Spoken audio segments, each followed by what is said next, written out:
Hi, I'm General Booty. I'm the quarterback at the University of Oklahoma, and you are now tuned into the greatest podcast on turf. Enjoy. What is going on, you guys? Welcome back to this week's first full episode of the greatest podcast on turf. I'm Anthony. I'm Ryan. We got our Week 16 fantasy football stardom sit-ems. Again, we're recording this a little early. It's Tuesday, December 19th. We normally record Wednesdays. Have some scheduling conflicts. Here we are.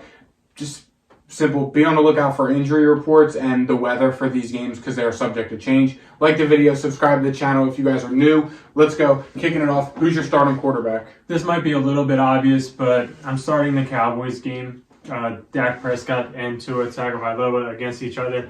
Dak is coming off of a really bad game against the Bills where Cowboys got absolutely demolished, and Tua is coming off of a great game against the Jets without Tyreek Hill. Tyreek Hill is probably most likely going to be back for the Dolphins this week, so there is the boost to Tua there. And in terms of Dak, I think that, this Miami team's a little bit different than Buffalo. They're not going to just punch Dallas in the mouth. I think it's going to be a high-scoring game. The line set at 51, so there should be a decent amount of points put up on the board there. I like both of them. I think they're both top 10 finishes this week. You're probably starting both of them if you have them anyway. But daily fantasy, I'd even fire them up too. My stardom quarterback of the week. It's risky. This could be your fantasy football championship week, but it's Justin Fields. Now, for Justin Fields being the QB 20, that's not where you drafted him to be. But you got to look at it like this. There's 3 games left. Arizona, Atlanta, Green Bay. That's 3 winnable games for Chicago. Justin Fields is playing for his job. You're starting to see more and more in the national sports media world. Teams are talking about what's Chicago going to do with that first pick. Is Justin Fields the guy? Justin Fields threw 2 picks against Cleveland and lost a game. He's not the guy. Who's Justin Fields getting traded to next year? Justin Fields is playing for a job. Now, whether that's for Chicago or if a team trades for him, he's playing for a job. Because who knows? Could end up like Trey Lance, third-string quarterback somewhere. You really don't know in the NFL. It's a business. Or he could be the starter for the Bears and prove his worth for the new coach that they're going to bring in to not draft a quarterback. That's what these next 3 games show. They're playing a Cardinals defense, which is not really good in any aspect. They've hung in some games, but as of late, they've been giving up a lot of points. I think that this is a perfect week for Justin Fields to get right and start his tear for the final 3 weeks and really show that he is a starting quarterback in the NFL. He was worth Chicago trading up for him, and the Chicago shouldn't give up on him just yet. So I think you could start Justin Fields this week against the Cardinals. My sit-em quarterback this week, this guy's been a stud this year. He's quarterback 4. He's only had 1 bad game all season. It is Brock Purdy going up against the Ravens. I understand if you don't want to do it because of the fact that he is the number 4 quarterback in fantasy football. So, based on your other options, if you want to start Brock Purdy over like a Baker Mayfield, yeah, sure, that is fine. I understand that wholeheartedly because of how good he's done this season, how consistent he's done. However, I don't love this Baltimore matchup. I don't love this Baltimore matchup for either quarterback, if I'm being honest. I am really scared of both of these defenses. I do think that the Niners win this game, but I don't think that they dominate the Ravens defense like they have been doing against Arizona, Seattle, Philly, Seattle again. Well, not Seattle again, but Tampa, Jacksonville. They've been dominating pretty much everyone after the bye. I don't think they're going to do that this week against Baltimore. I think this is a pretty modest game from Brock Purdy. He doesn't have the rushing capabilities that creates the floor. So we're basically looking at his passing stats only. I don't love it this week. I think Christian McCaffrey, they're going to rely on him heavy. And I think Baltimore is going to shut a lot of things down that the 49ers are used to working. Yeah, Mike sit-em quarterback this week. Russell Wilson versus the Patriots. Kind of ran out of options. I mean, you guys obviously know who to start and who to sit. But, I figured I'd throw it out there. Russell Wilson has been the epitome of average this year.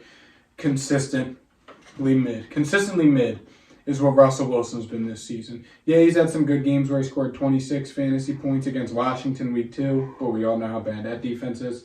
As of late, though, last 4 games, 16, 18, 16, 17 points, but they're playing a Patriots defense that has been very good as of late. They held the Chiefs to 27 points. In reality, it really wasn't a fair 27 points. You got to look at it. The Patriots had 2 turnovers that gave Kansas City the ball inside the red zone. Kansas City wasn't putting together miraculous death march drives and just giving it to the Patriots. I don't see the Broncos doing that too. I know Denver's, again, hanging in there. They're in the hunt for a playoff spot. And this is a must-win game for them. But New England isn't just going to roll over. They showed it in the first half against Kansas City last week. Now, Denver's going to win the game. But I don't think Russell Wilson's going to come out here, give you 20-plus fantasy football points and help you win your championship. There's multiple other options you can go other than Russell Wilson this week against the Patriots. So I say sit Russell Wilson this week. Jumping to the running back side of the ball, I am starting the Chiefs running backs this week. Now, there is a little bit of a caveat here. If Pacheco plays, you start Pacheco, and you only start Pacheco. Yes. If Pacheco doesn't play, I think you can comfortably start Clyde Edwards-Helaire and Jerick McKinnon. I would probably lean McKinnon, but I don't blame you for starting either. Both of those running backs last week popped off against the Patriots. Jerick McKinnon had a receiving touchdown and a throwing touchdown, a little shovel pass to Rashee Rice. And then Clyde Edwards-Helaire had a really big screen. I'm not sure if he got in the end zone, but I know he did good yards-wise. There he is. I know he did good yards-wise. I don't think he did good. He did score a touchdown. So they both scored a touchdown. Jerick McKinnon had 2, 1 throwing. If Pacheco's back, I don't think you can do it because Pacheco is going to get 20 carries and he's going to be the dominant workhorse in his backfield. However, if he's not playing, they're going to split it. And this is a game against Vegas where they're 10-point favorites. So they're going to be up pretty comfortably. They're going to be able to score pretty easily. And they're going to be running the ball late. So I think you can start both of these guys and feel pretty confident. My first start and running back of the week, James Conner at Chicago. Now I look at it like this. Last week, James Conner only played 49% of snaps. Still got 14 carries, 86 yards, and caught all 3 of his targets. They're going to use him. The week before the bye, he had 25 rushing attempts for 105 yards, 2 touchdowns with 2 targets. James Conner's finally starting to get his footing after coming back from the injury. Next, he's got a Chicago team that has been not so good against the run. He just gashed the 49ers for 86 yards and a touchdown behind his offensive line. Chicago's defense a lot worse than James Conner. I think that this is going to be it's going to be a back and forth offensive game. I think we're going to see a lot of touchdowns scored, but James Conner has shown that he is still the alpha running back in this offense. He has showed that he's getting back healthy, and the Cardinals have showed that they're going to game plan around him, give him 14 to 20 carries like they weren't doing, kind of just trying to ease him back from injury. He got 17 total touches in a blowout as a running back. That doesn't really catch the ball. That's good in my book, and he played less than half of the snaps. Start James Conner this week in Chicago. He's going to give you at least a touchdown, probably 100 yards. And also a running back this week, I'm starting Chuba Hubbard going up against the Packers. Chuba Hubbard's been a stud this year at the second half of the season. First half, he barely played at all, but these last 4 weeks, he's really ramped it up. Part of the reason of that is he's getting a lot of touches. He had only 19 touches against Tennessee in Week 12. However, 25 rushing attempts against Tampa the next week, 23 against New Orleans, 22 against Atlanta. The volume is absolutely there for him. As long as the Panthers don't get blown out, he's probably going to have a pretty good game. And they're playing against the Packers this week, who they don't have the best defense. They just allowed Tampa to score 34 on them, and 34 is a pretty good number. Rachaad White had 21 carries, 89 yards, nothing crazy, but he did have the 2 receptions for 50 yards and a touchdown. The touchdown, I think, was like a 30-yarder, give or take. And, I mean, he's not going to have that good of a number, not a Rachaad White type of number, but I think you can get 15 out of Chuba Hubbard pretty consistently with the 23 carries that he's getting against a team like the Packers that aren't that good against running backs in general. Yeah, and next start on running back, you're starting the Patriots running backs. By that, I mean, if Ramondre Stevenson plays, you start him. If Ramondre Stevenson doesn't play, you start Zeke.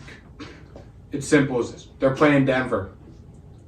Denver just got gashed by Jahmyr Gibbs and David Montgomery. New England has made it a point that they are going to run the ball due to their lack of presence at quarterback. Even if Ramondre Stevenson plays, it's risky, but you could start Zeke just because he could be on a pitch count, and they are still using Zeke in the passing game. Zeke has 19 targets and 17 catches over the last 3 games. Zeke's been doing it for him with Ramondre being out. I think that, it's tough because Ramondre is coming off the ankle. You don't know what it's going to be like. It's risky. But I think they're both pretty safe starts. It's a very generous matchup against Denver. It's in Denver. It's going to be cold. Could be snowy. We don't know the weather yet.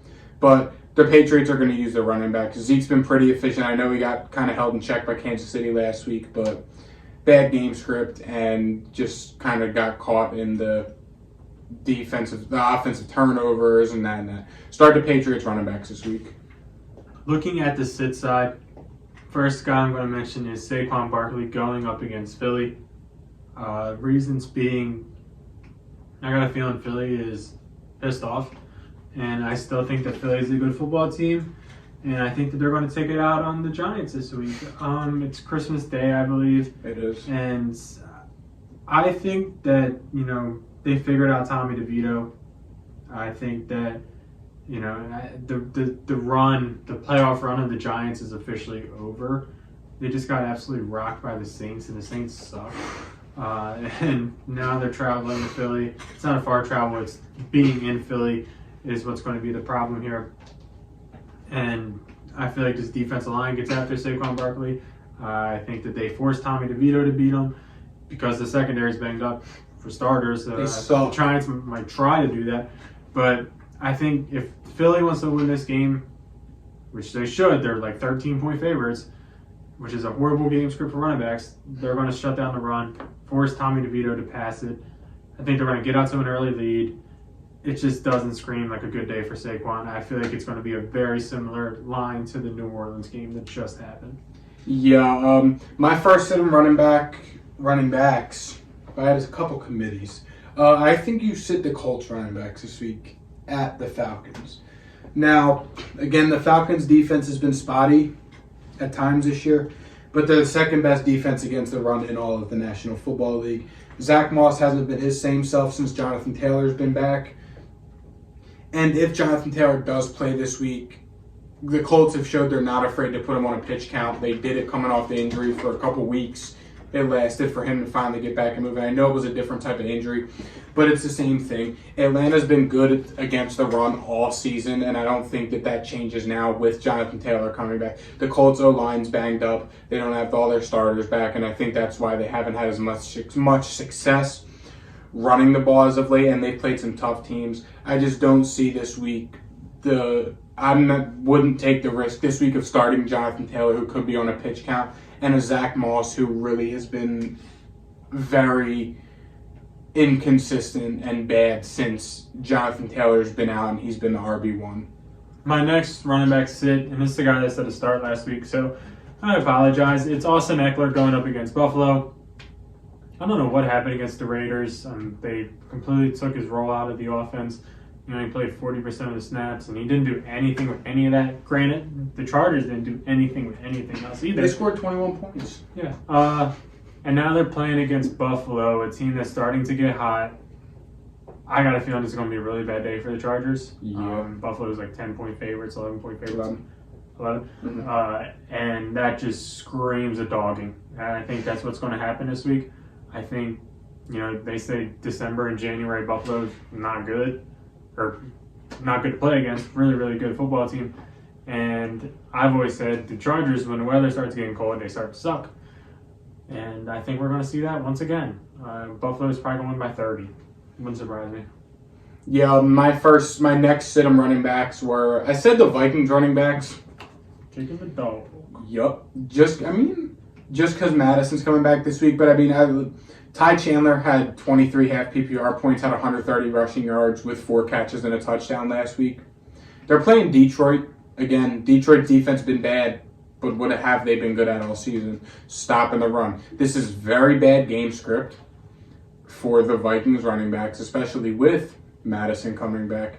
I think that, again, the line's 3 points. The overhype of the Vikings is ridiculous right now. I think the Vikings are going to kind of get their ass kicked this week. I think it's negative game script. Detroit's getting hot. Must-win game for Detroit. So I don't think you should start Ty Chandler or Alex Madison this week. Jumping over to the start side. Starting the Seattle receivers going up against the Titans. The Titans secondary has been suspect all season, to say the least. They just had a dogfight with the Texans, but granted, that was with the backup quarterback situation. If you're going to expose the Titans team, it is through the air, and I think that's what Seattle is looking forward to. Seattle is built on their receiving core, and I think Geno is going to be back next week. He was active this week. I don't really know how that situation works. It's kind of weird.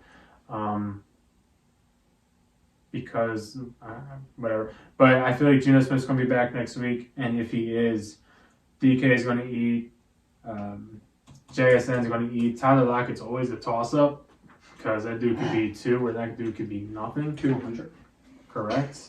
I think 2 out of the 3 eat. I would definitely start DK, and deeper leagues I would start probably JSN too. Now, if you're watching this and you're a gambler, this is a straight gamble.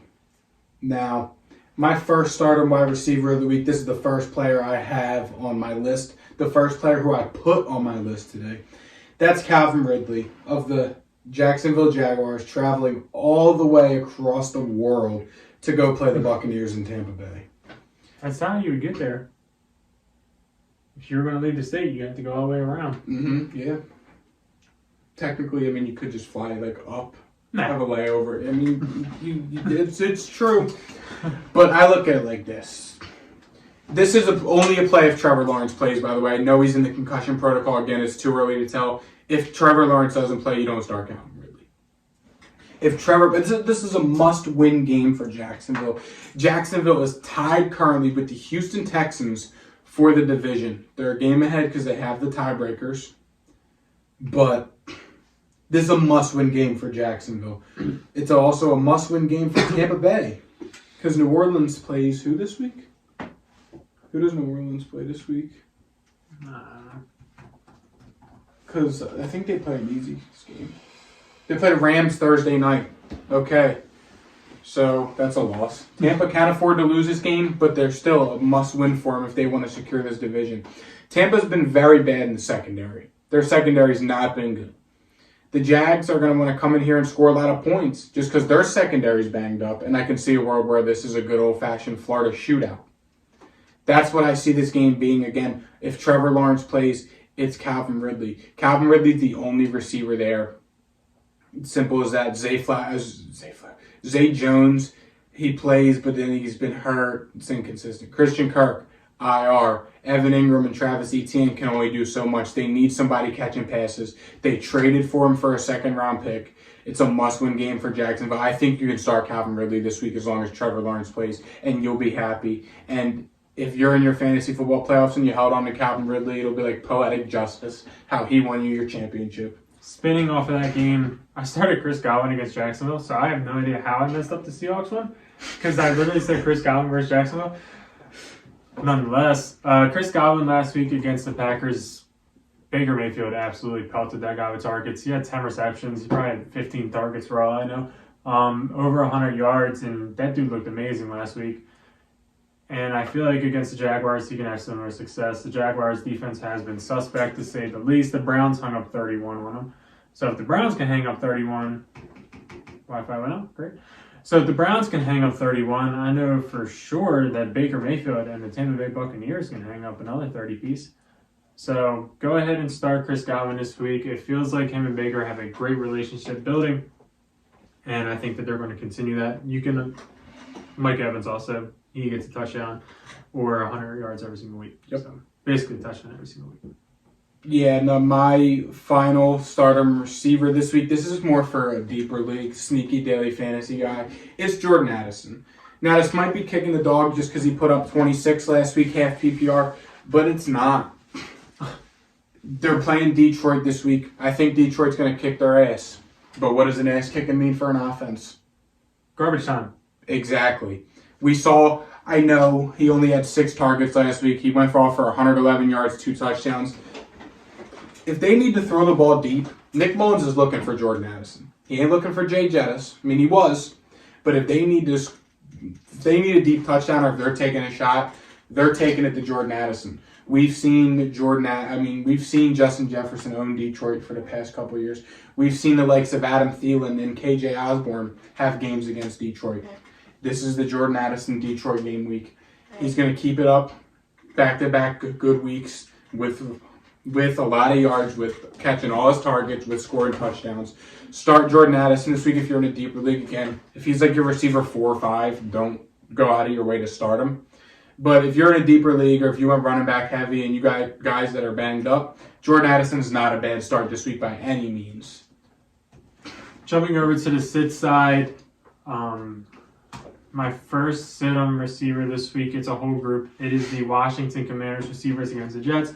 I understand that Jacoby Brissett came in and he made this team look decent against the Rams and they were down by 28. I think it was 28-0 when he came in.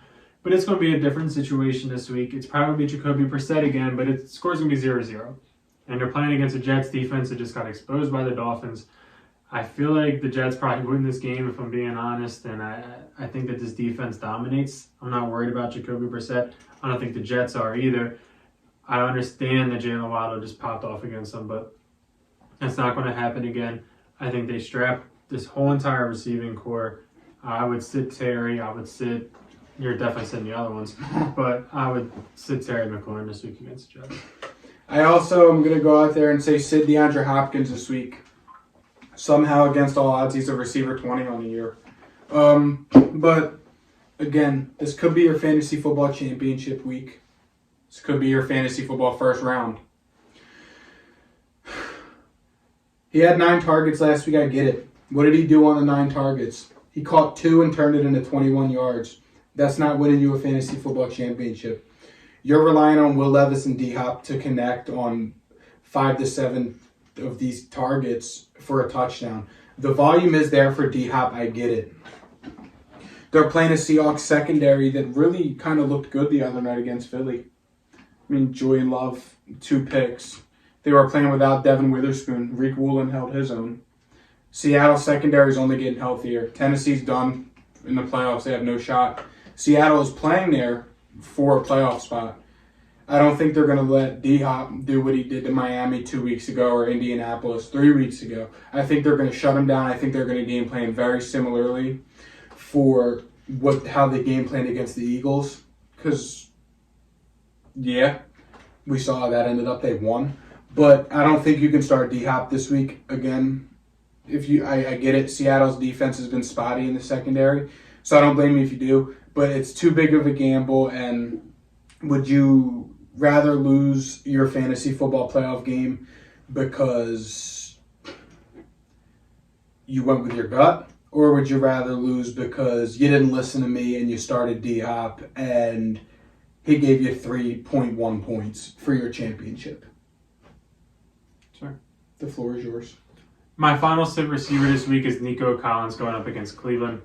Nico Collins has been an absolute stud this year when he has played. There's games where he kind of shit the bed a little bit, but for the most part, he has done really good, and you are happy that you drafted him. He is wide receiver 16 on the year. Nobody was expecting that at all. However, going up against Cleveland, I don't love it. He missed last week with an ankle injury. Ankle, right? Calf. Calf injury, and now he's playing against a Cleveland defense that is really, really good. CJ Stroud also missed last week with a concussion. He is still in the protocol. CJ Stroud will probably play if I had to guess. If he doesn't play, you have to sit Nico Collins. If he does play, I think you can still sit him because these guys, I mean, they have to come out slow, I guess. I mean, I would assume they would. Yeah. Nico Collins hasn't played football in 2 weeks, and neither is CJ Stroud. This Texans team is really, really banged up. Tank Dell's out for the year. So they've been relying on Noah Brown, Nico Collins. I feel like defenses are going to hone in on Nico Collins and make CJ Stroud throw the ball to Noah Brown and beat him. And it has happened. Noah Brown popped off not that long ago with CJ Stroud, and he popped off this week. Flipped him into a 3rd round pick. Yeah, whenever that week was, he popped off. It was like 2 weeks back to back. He had like 28 and 21. Yeah. It was like, but I don't think that's going to happen against Cleveland. I think they're going to shut down Nico Collins, make Noah Brown beat him, and that's where I lean with it. Again, I said it a couple weeks ago. Piggybacking off Ryan. Kicking the Texans. Kicking the shit out of the Texans. You're sitting Dalton Schultz. It's as simple as this. Cleveland has been one of the best teams against tight ends all year. How does Dalton Schultz play when he plays against teams that are good against tight ends? Terrible. When he plays teams that are bad against tight ends, he pops off. Example, Tampa Bay, 27 points. Cincinnati, 11 points. Arizona, 11 points. Terrible teams against the tight ends. Jaguars, amazing against tight ends. 1. Jaguars, 1. Baltimore, 2. Indianapolis, 7. And Cleveland is the best of the best at guard and tight ends. Their linebacking core is solid. They're not afraid to throw a Grant Delpit on the tight end. That's why they drafted him. Again, Nico Collins coming back from an injury. They're going to strap him up. They're going to make C.J. Stroud try and throw it to Dalton Schultz, and he's just going to get his ass kicked running across the middle by Grant Delpit. Sit them all. Thank you guys for watching, listening. Don't forget to like the video. Subscribe to the channel if you guys are new. Good luck. Win yourselves a championship, and we'll see you guys next week. See ya. Peace.